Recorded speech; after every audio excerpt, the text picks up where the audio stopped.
ஏடி சத்யா 90 கிட்ஸா பேசாம நம்மளும் பறக்காம போயிட்ட முடி. சூப்பரா நல்லா ஜாலியா என்ஜாய் பண்ணி இருந்திருக்காங்கல. டிவில வர பாட்டெல்லாம் கேட்கும்போது அவ்வளவு சந்தோஷமா மனசுக்கு நிம்மதியா இருக்குலடி. பத்தியா சோனி, அப்படி கூட நம்ம பிறந்திருக்கலாம். என்ன அப்படி பிறந்திருந்தா நானும் உங்க கூட பிறந்திருக்க மாட்டேன், நீ கூட பிறந்திருக்க மாட்டேன். நல்லா ஜாலியா நிம்மதியா இருந்திருக்கலாம். ஏய் அம்மா, இது கனவா நிஜமா?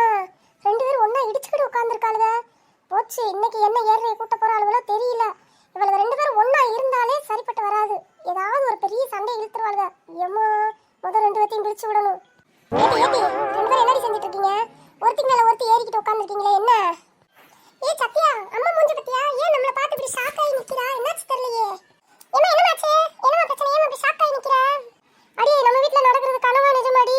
என்னால நம்ப முடியலடி. ரெண்டு பேரும் ஒருத்திக்கு மேல ஒருத்தி ஏறி உட்கார்ந்துருக்கீங்க. சண்டை முட்டி மேல பிடிச்சு நார்வீங்களேடி. என்னால நம்ப முடியலடி. நான் நம்ம வீட்ல இருக்கனா வேற வீட்ல இருக்கனா? அம்மா, நீ சரியான ஆளு பத்தியா? எப்ப பார்த்தாலும் நாங்க ரெண்டு பேரும் சண்டை போட்டே இருக்கணும், நீ எங்களை அடிச்சுக்கிட்டே இருக்கணும். நீ சரியான ஆளுமா. ஏன்டி அப்படி சொல்ற? என் பிள்ளைங்க ரெண்டு பேரும் ஒத்துமையா இருந்தா எனக்கு எம்பிட்டு சந்தோஷம் தெரியுமா? ஆனா நீங்க தான் அப்படி இருக்க மாட்டீங்களே. எப்ப பார்த்தாலும் சண்டை போடுறீங்க. உங்களை நான் என்ன வேணும்னே வாடி அடிக்கிறேன்? நீங்க செய்யற சேட்டை தாங்க முடியாம அடிக்கிறேன்டி. ஏய் அம்மா, யார் இப்படி அடிச்சிட்டு வரா? நீ தானே சின்ன பொண்ணு, கொஞ்சம் மெதுவா கதை புட்டிட்டு வரக்கூடாது. கதை உடச்சுன்னா அவ்வளவுதான், ஜாக்குமா என்னை கொன்னே விடுவாரு. ஏக்கா நான் தாங்க்கா.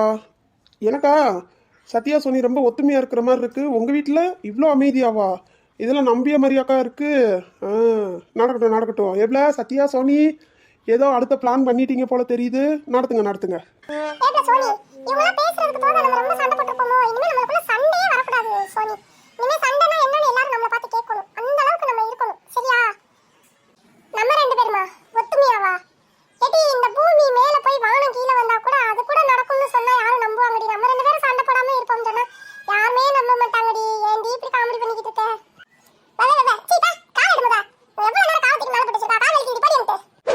ராணியக்கா அப்படியே அங்கிட்டு கொஞ்சம் திரும்பி பாருங்க. இப்பதானே நம்ம பேசிக்கிட்டு இருந்தோம்.